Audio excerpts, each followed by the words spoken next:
So there's research that has come out about play, and typically when you learn a new skill or something new, it takes like 400 times to build that synapse in your brain. If you're doing it through play, it takes 10 to 20 repetitions. Bingo. Wow. That's incredible drop. So translate that to a real situation. So like if you gamify like a therapy. a little bit, yeah, There's because there's some of like that happening. Chiro and PT. Yep. Like how do you gamify? Right. How do you do it this? through play? Yep. It's more fun, and you achieve Craig your Levinson. you get those synapses firing quicker. So an example would be, let's take fine motor skills because they can be pretty cut and dry.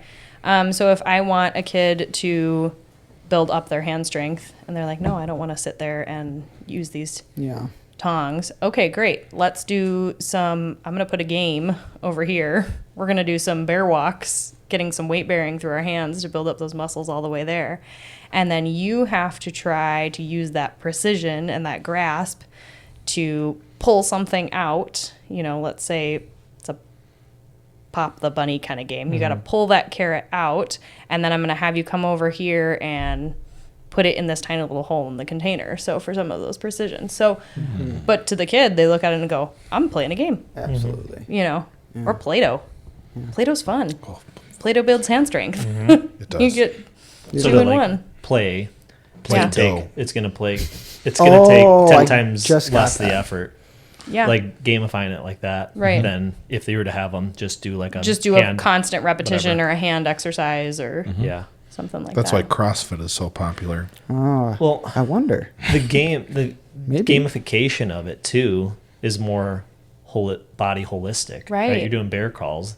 That's working your shoulders. Right. You know, it's working your shoulder blades, like Your your grip strength, core, your core. yeah. Like you're getting more of a holistic Right. movement. You know, even like taking the rabbit, like they probably have to use their opposite hand to like grasp and like so you're do using that. your So crossing it's like, midline and your bilateral coordination. Yeah. And your, all the things. like the sensory input that's happening it's just crazy. So Yep. that makes a lot of sense. And that's why we tell people, you know, even adults, I did some of my internships in rehab, and we'd tell people, go knead some bread, you know, to work on that hand strength, go bake some things, go work in the kitchen, you know, do those functional tasks, because that's more of like better than sitting there with putty and doing the same thing over and over again. Absolutely. You know, it's more interesting, it's more And exciting. then you get to eat afterwards. And then you get to eat it. If you did a good job. Yeah, Could there be you go. terrible. Yeah. If you needed it enough. Emotional regulation, that's a big one that we have concerns with, that we see a lot. And typically it's, you know, kind of with that sensory input, it's that optimal level of functioning that we're looking at, right? So being able to modulate and regulate our emotions so that we're not either way up or way down. We're in that. There's an in-between. Ground. Yes, there is. black and white. And I mean, I think the thing to note too is like we're all going to have emotions. We all have big emotions. We all have smaller emotions. No emotion is good or bad. I like to work with my kids on, but it's just what do we do when we feel a certain emotion, and if we want to change it, what can we do about it? I think the biggest thing that I have been educating parents on recently is co-regulation. So a kiddo developmentally is really not supposed to regulate emotions on their own until they're around 8 or 9. Up until then, they need to borrow another person's brain, basically, to regulate their emotions, to navigate that, and to know how to find that middle ground again. So matching the child's anger is good. No. Oh, man. You almost got it. You almost got it. You almost got it. We're mad together. Well, like I say, you can have co-regulation. Yeah. You can have co-dysregulation. I mean, sometimes It I'm happens. like, Wallace gets mad. I'm like, yeah, let's get mad about this together. It kind of flipped the switch a little bit. Yeah. I'm like, F that Play-Doh not working correctly. Yeah. I get it. Because then you're like, I understand where you're at. Right. Yeah. And let's just get through it together. Yeah, and there's definitely merit to that. I play the yell game with kids sometimes. I'm like, you are so mad. Let's just yell about it right now. You know, because it's that release. It's I'm having the emotion, and it's okay to have the emotions. Yeah. But just knowing that kids, you know, younger than 8, 9, and then depending on the kid, you know, sometimes older, they need another person. So those kids that we're sending off to kindergarten, this fall, they cannot do that all on their own. They need another person. I'm sorry, teachers. I'm sorry. I know that puts another load, but and every kid is different in terms of their threshold with that. Mm-hmm. But it's that concept of borrowing another person's brain. So like what you were saying, what I do is sometimes with kids is I'll go down to a whisper, and then they'll have to, and then you'll see them start to whisper instead of okay, can you hear me?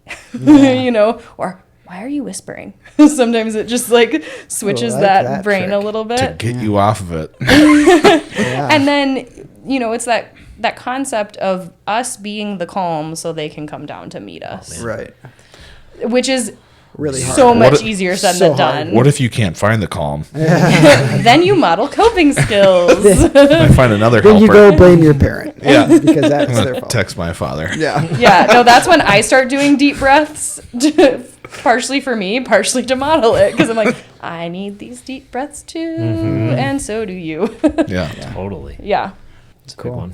Anything else? Anything else that you'd like to touch on? Yeah. How did they get to her? Yeah. I think that's big. Yeah. Let people know how they can find you. Yes. The other therapists that you work with, they're all great. Absolutely. We have an awesome team. Awesome. Is there like a main phone line? 952 223-2506. Oh, it's right there. Look at this pamphlet. I got it. You nailed it. I nailed it. Or sunnydaystherapy.com. We are also on Facebook and Instagram. Oh, really? That you can look us up. Yeah. And we'll collab. Possibly TikTok. We'll collab. I gotta check on that. Yeah. We'll get you. We'll get you pretty popular. Yeah. We'll get you. Yeah. We'll get you 119 subscribers. Yeah. Well, I mean, the other thing I wanted to tell people too is that we do offer free screenings. So if you're kind of at a point where you're on the fence, not sure if it's something that would help, not sure if there's an issue or not, use code Midwest Chiro. There you checkout. You can call our office and we can get in for. Just mention us. There you go. I always forget that because I refer a lot of parents where they're like, "Oh, my kids," I'm like, "Hey, you should go see this OT," but I always forget I should. What does that look like? Consults. What's the free consult look like? So come in for a half an hour. We'll kind of chat about what OT is, what are your concerns, and whether we think an evaluation would be warranted, or whether we think they're on track. And do you do that over phone as well, or do you prefer? Like, obviously, you probably prefer typically in person. But, yeah. Okay. We have telehealth available too. Okay. That we can. Thanks. That's great. Do sessions over. I love that. In 5 locations, and they're all in the Twin Cities area? Yes. So we have Minnetonka, Maple Grove, Waconia, St. Michael, Albertville, newly opened Monticello, and hopefully by the end of the year, Chanhassen, Eden Prairie. Cool. I believe it's Monticello. Monticello, yes. It's Italian. Is that Spanish? No. Okay. All right. So that's what we got. That's awesome. We would love to come see anybody. We love helping people. I need a cookie right now. Cool. Well, awesome. That's a wrap. That's a wrap on the tap. We did it. Good job. It happened. Good work. Yay.